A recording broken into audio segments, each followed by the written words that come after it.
Last year, Canada's chief victims advocate called for a review of the Canadian Victims' Bill of Rights.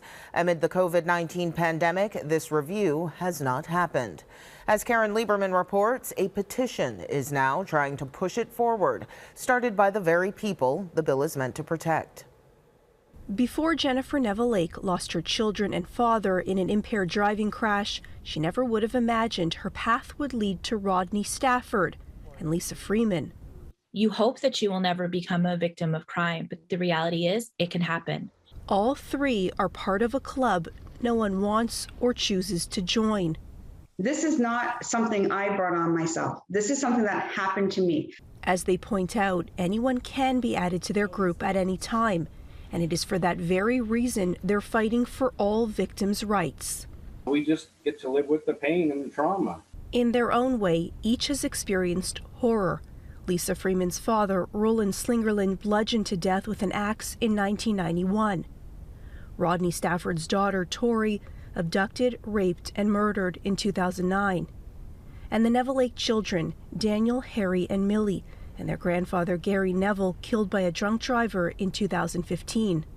This is something I can do to make sure that as best as I'm able to help contribute to making it a little bit easier for the people who come after me who are in their worst times. She launched this petition asking for a review of the Canadian Victims' Bill of Rights.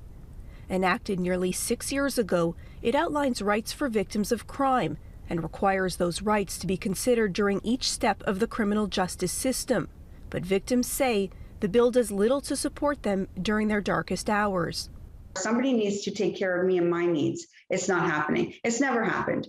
Never. So the time has come for it to happen. Something with some backbone to it, some legislative backbone to it. All three argue the bill puts the onus on them, the victims, to advocate for themselves. This is supposed to make it easier so that from coast to coast, we know that we get certain things. The same way those accused of crimes have guaranteed legal rights and offenders get support, says Stafford. Correctional Service Canada says, well, you know what? Well, no, we're going to help you get back out on the streets a lot quicker, and we're going to better your life before we put you out there. Despite the pandemic, the hope is for an immediate review. What I'm doing is just hoping to make that path a little bit easier for those who are unlucky enough to follow. Caryn Lieberman, Global News.